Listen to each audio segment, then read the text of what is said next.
Sarah Wilson thought she was losing her mind. She had just finished preparing dinner for her family when the familiar blue ring of their Alexa device began to glow, casting an eerie light across their kitchen counter. But instead of responding to a voice command, the device began to speak in her own voice, playing back a conversation she'd had with her husband Mark 3 weeks earlier. "I don't know how much longer I can keep pretending everything is okay," her recorded voice echoed through the kitchen, the words she had whispered to Mark during one of their late-night talks about their marriage struggles. "The kids can sense something is wrong between us."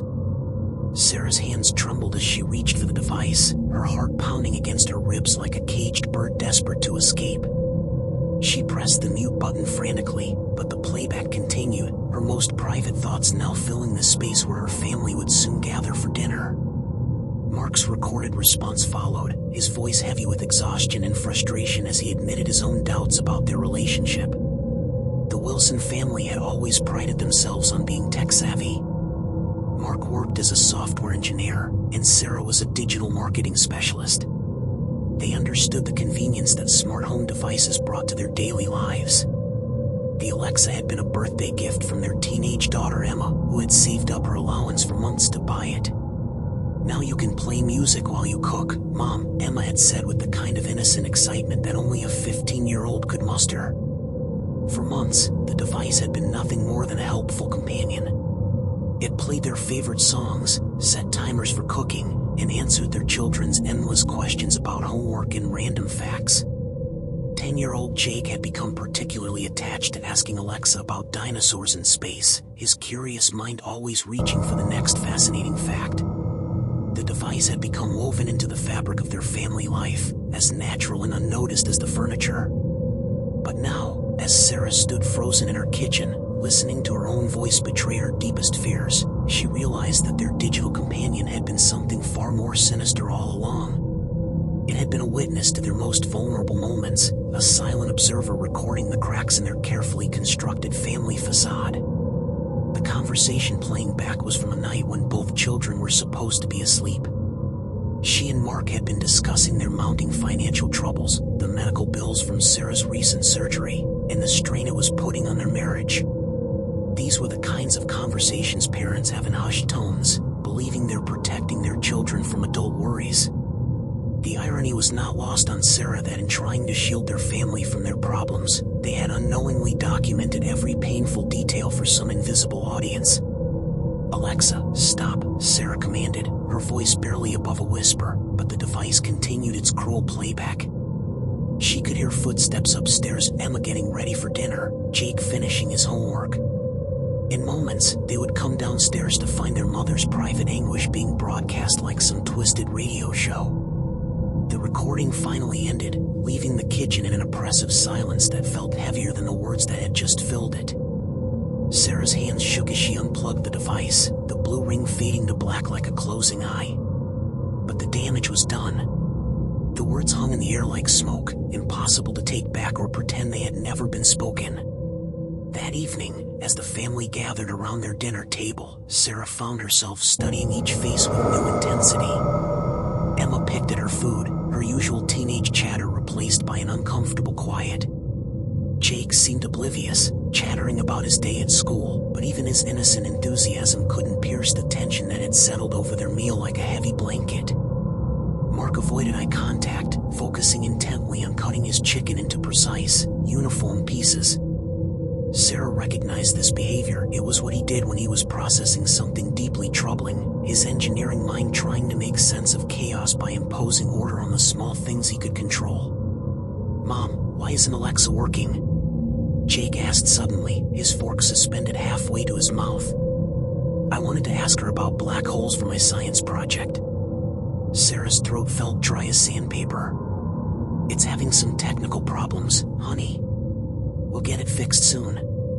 The lie came easily, but it tasted bitter on her tongue. How many more lies would she have to tell? How many more secrets would they have to keep? The device that was supposed to make their lives easier had become a source of fear and shame, and they hadn't even begun to understand the full scope of what it had recorded. 3 days later, the second incident occurred. Sarah was hosting her weekly book club meeting when the Alexa device, which she had plugged back in after Mark insisted they needed to figure out what was wrong with it, suddenly came to life during their discussion of the month's selection. Instead of the familiar chime that usually preceded its responses, the device began playing back a phone conversation Sarah had with her sister Linda 2 weeks earlier. "I just don't know if I love him anymore." Sarah's recorded voice filled the living room, causing the 5 women gathered around her coffee table to freeze mid-sip of their tea.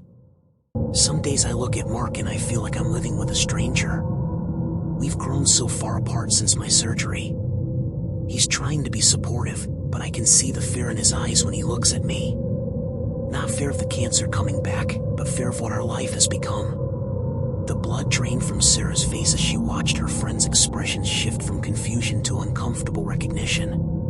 These women had known her for years, had watched her children grow up, had celebrated birthdays and anniversaries and holidays together. Now they were unwilling witnesses to the most private corners of her heart. "I love him, Linda, I do," the recording continued, Sarah's voice thick with tears she had shed in the privacy of her bedroom while Mark was at work and the children were at school. "But I don't know if love is enough anymore. I don't know if we can find our way back to each other, or if we're just going through the motions because it's easier than admitting we've lost something we can't get back." Margaret, the eldest member of their book club and a woman Sarah had always admired for her grace and wisdom, set down her teacup with trembling hands. The delicate china clinked against the saucer like a small bell tolling. Janet, who lived 2 houses down and whose husband worked with Mark, stared at the device as if it were a snake that had slithered into their midst. Sarah lunged for the device, her movements clumsy with panic, nearly knocking over the plate of cookies she had spent the morning baking. Her hands fumbled with the power cord as the recording continued to play, each word feeling like a physical blow. When she finally managed to silence it, the living room fell into the kind of profound quiet that follows a car accident or a sudden death, the silence of people trying to pretend they hadn't witnessed something they could never unsee.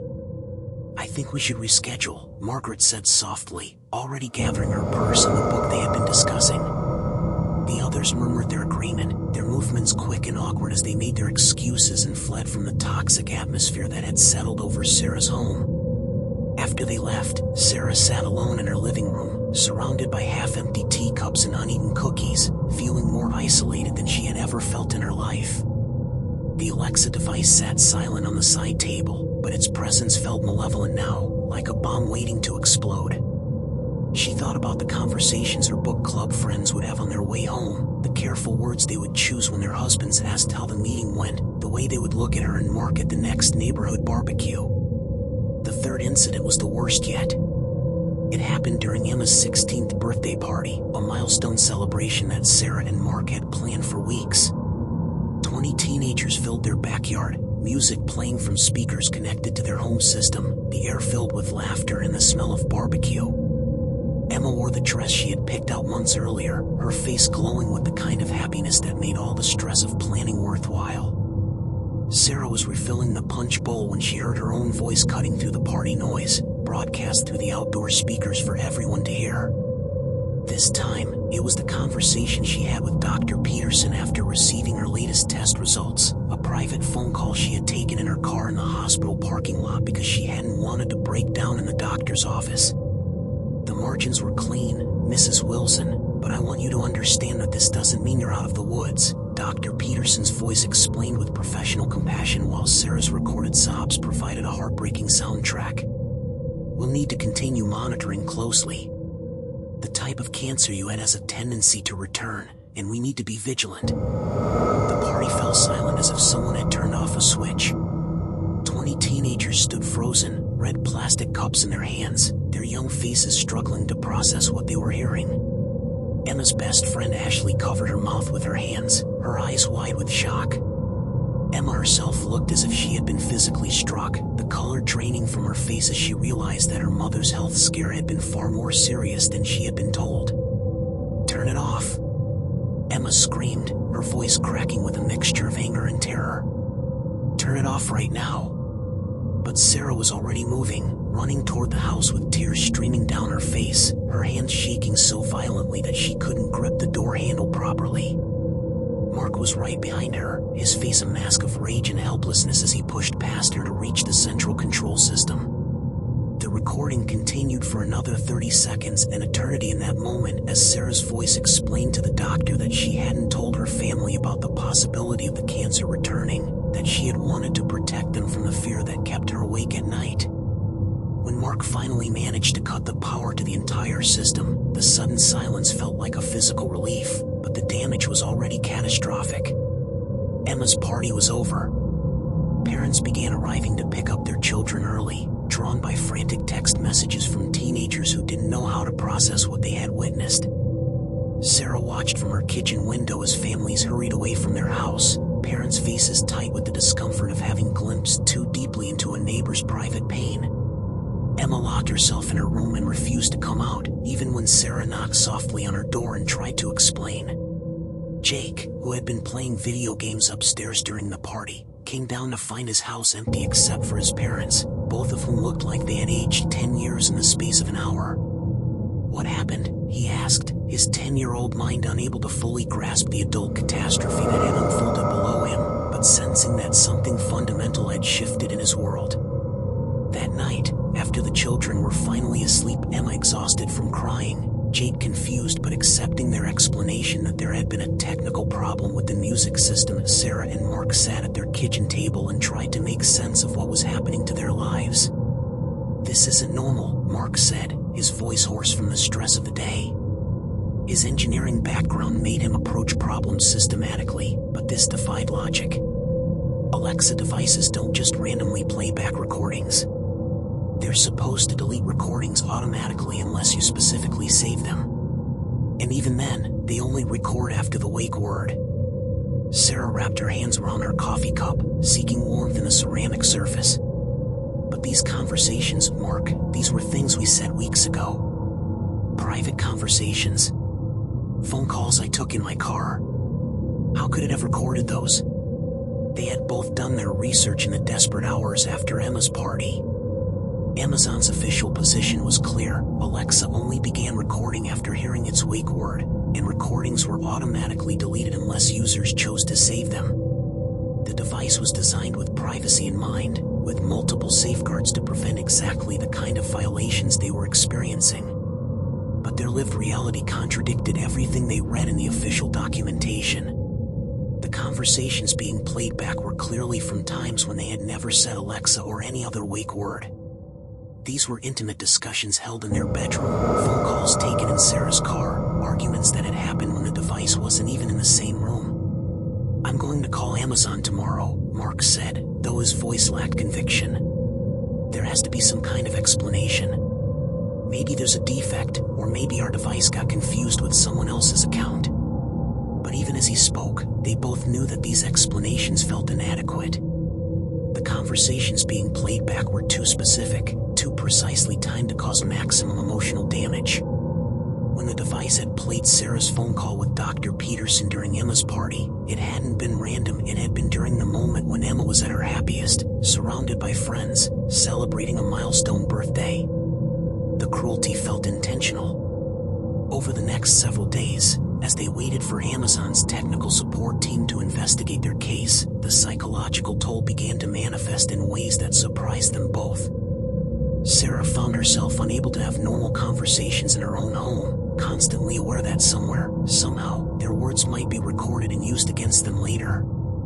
She began to whisper even the most mundane requests to Mark, and found herself taking important phone calls outside, standing in their backyard like a person hiding from surveillance. Mark's response was different but equally destructive.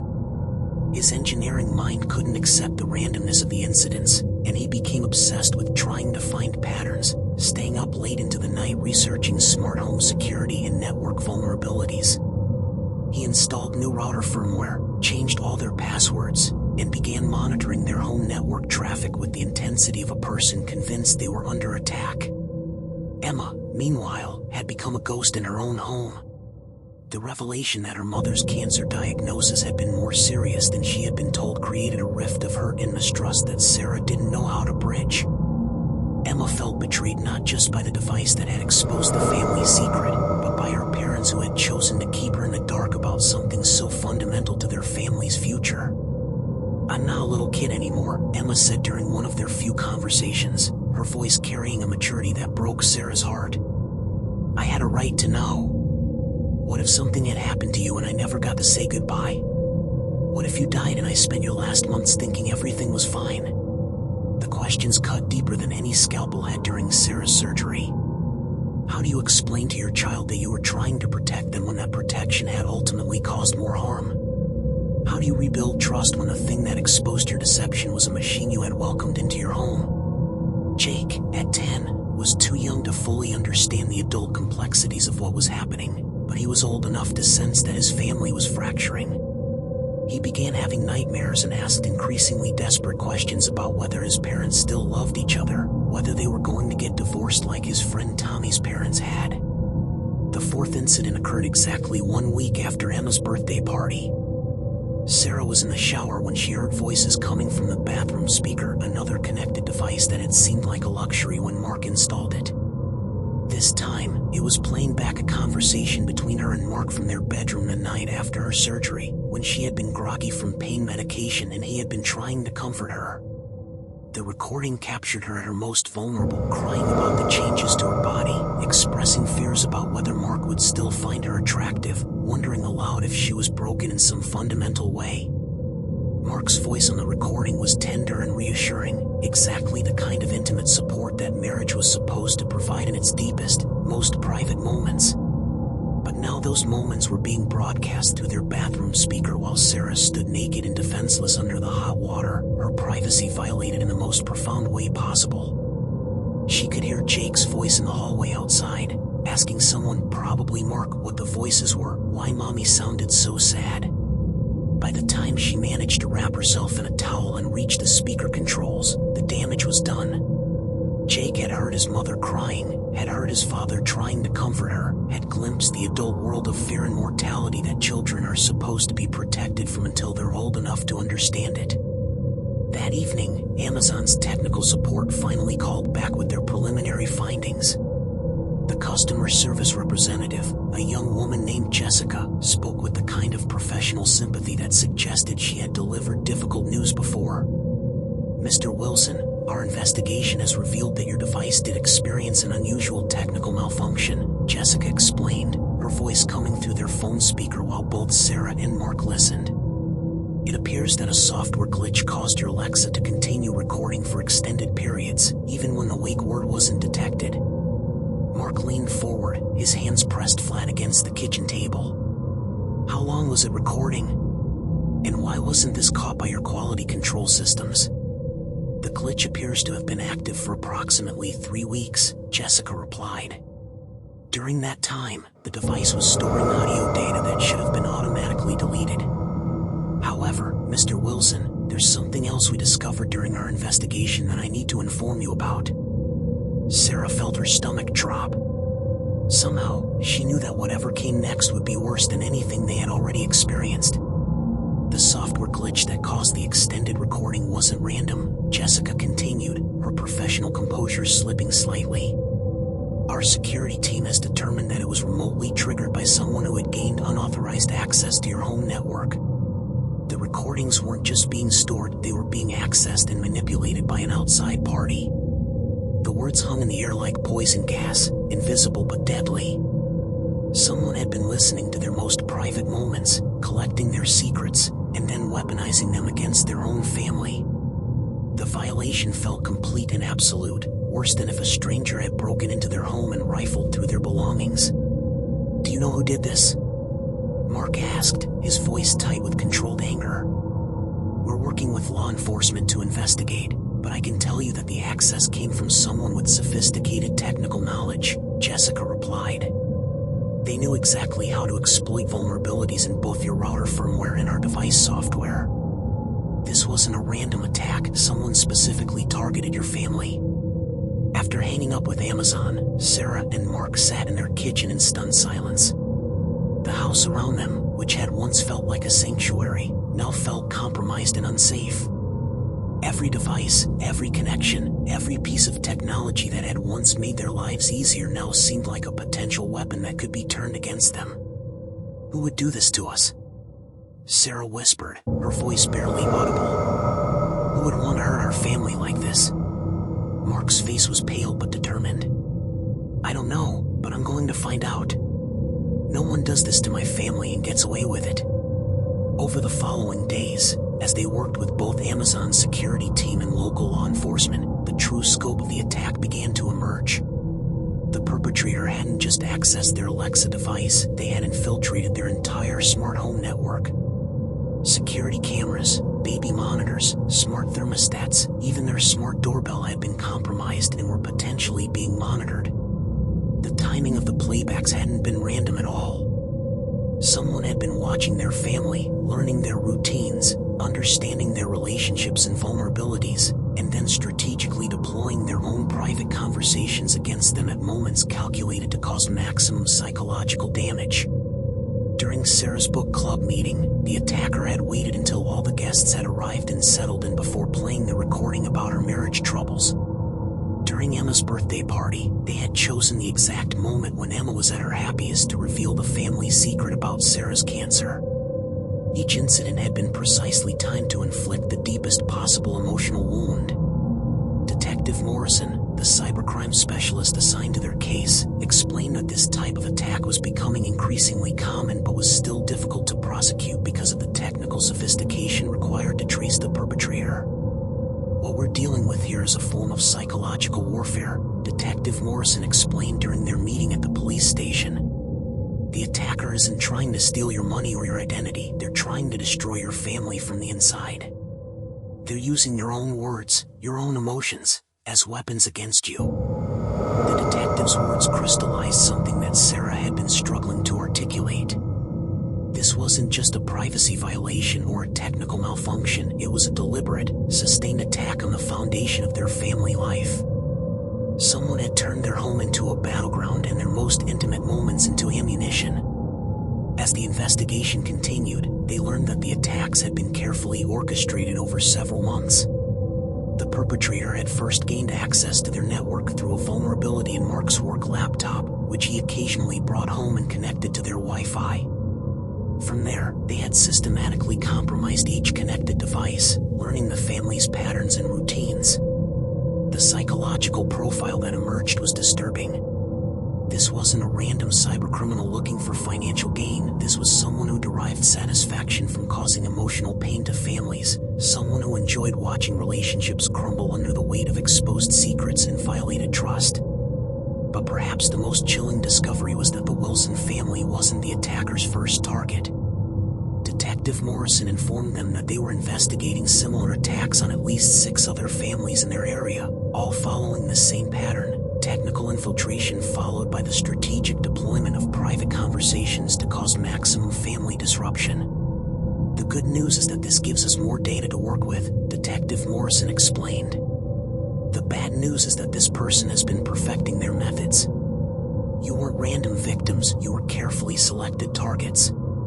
The question of why their family had been chosen haunted Sarah's thoughts. What had made them attractive targets? Was it Mark's job in tech, which might have made their network seem like an interesting challenge? Was it Sarah's recent medical scare, which provided rich emotional material to exploit? Or was it something more mundane? Perhaps they had simply been unlucky enough to catch the attention of someone who enjoyed destroying happy families. As the weeks passed and the investigation continued, the Wilson family began the slow, difficult process of rebuilding their lives and relationships. They removed all smart devices from their home, reverting to analog alternatives that felt primitive but safe. They began family therapy to address the trust issues and emotional trauma caused by having their most private moments exposed. Emma slowly began to forgive her parents for keeping her mother's cancer diagnosis secret, though the conversation was ongoing and difficult. She understood intellectually that they had been trying to protect her, but emotionally she still struggled with feeling excluded from such a fundamental family crisis. Jake's nightmares gradually subsided as his parents reassured him repeatedly that their family was strong and that they would get through this together. But he developed a wariness around technology that seemed heartbreaking in such a young child, refusing to use voice-activated devices at school and becoming anxious around friends' smart speakers. The investigation ultimately led to the arrest of David Chen, a former Amazon employee who had been fired for violating privacy protocols. Chen had used his inside knowledge of the company's systems, combined with sophisticated hacking skills, to target families in what prosecutors described as an elaborate revenge scheme against both his former employer and society in general. During Chen's trial, it emerged that he had been motivated by a toxic combination of technical expertise, social isolation, and deep resentment toward what he perceived as perfect families living comfortable lives. He had specifically targeted families with teenage children, believing that the teenage years were the most vulnerable time for family relationships and that exposed secrets would cause the maximum long-term damage. The Wilson family attended several days of the trial, sitting in the gallery and finally getting to see the face of the person who had nearly destroyed their lives. Chen was a thin, pale man in his early 30s who avoided eye contact with his victims and showed no visible remorse for the psychological carnage he had caused. When Sarah was called to testify about the impact of Chen's actions on her family, she struggled to find words adequate to describe the violation they had experienced. "He didn't just steal our privacy," she told the court, her voice steady despite the tremor in her hands. "He weaponized our love for each other. He took the most tender, vulnerable moments of our family life and turned them into instruments of destruction. The conversations he recorded and played back weren't just private, they were sacred. They were the words we spoke when we thought we were safe, when we thought we were protected by the walls of our own home and the bonds of our family." Mark's testimony focused on the technical aspects of the violation, but his anger was evident as he described the sophisticated nature of Chen's attack. "What this man did required months of planning and surveillance," Mark told the jury. "He studied our family like a predator studies prey. He learned our routines, our relationships, our vulnerabilities, and then he used that knowledge to try to destroy us from the inside. He turned our own home into a weapon against us." Emma, now 17, chose to testify despite her parents' reservations. Her statement was perhaps the most powerful of all. "I trusted that device," she said, her young voice carrying a gravity that seemed beyond her years. "I bought it for my family because I thought it would make our lives better. Instead, it became the thing that taught me that nowhere is really safe, that even in your own home, even with your own family, someone can be watching and listening and waiting to hurt you. He didn't just violate our privacy, he stole my sense of security in the world." Chen was ultimately sentenced to 8 years in federal prison for multiple counts of computer fraud, wiretapping, and stalking. But for the Wilson family, the legal resolution felt less satisfying than they had hoped. No prison sentence could undo the damage that had been done to their sense of security and trust. In the 2 years since Chen's arrest, the Wilson family has slowly rebuilt their lives, though they remain changed by the experience. They have become advocates for stronger privacy protections and smart home devices, working with lawmakers and technology companies to prevent other families from experiencing similar violations. Sarah's cancer remains in remission, and the family has learned to talk more openly about difficult topics rather than trying to protect each other through silence. The crisis forced them to confront problems in their marriage that might have otherwise remained hidden until they became insurmountable, and in some ways, they emerged stronger than before. But the scars remain. They still don't use voice-activated devices in their home. Sarah still takes sensitive phone calls outside, a habit she can't seem to break. Emma has chosen to study cybersecurity in college, driven by a desire to protect other families from experiencing what hers went through. Jake, now 12, has grown up to be more cautious about technology than most children his age, but he has also developed a strong sense of justice and a protective instinct toward his family that is remarkable in someone so young. The house on Maple Street looks the same from the outside as it did before their ordeal began. The same red front door, the same carefully maintained garden, the same basketball hoop in the driveway where Jake practices his free throws. But inside, the family that lives there has been fundamentally changed by the knowledge that their most private moments can be turned into weapons, and that the technology designed to make their lives easier can just as easily be used to tear them apart. On quiet evenings, when a family gathers for dinner around the same kitchen table where they once listened in horror to their own voices being played back to them, there is still sometimes a moment of silence, not the comfortable quiet of a family at peace, but the cautious silence of people who have learned that even their own words can be dangerous. But they have also learned something else, that love, trust, and family bonds, while fragile, are also remarkably resilient.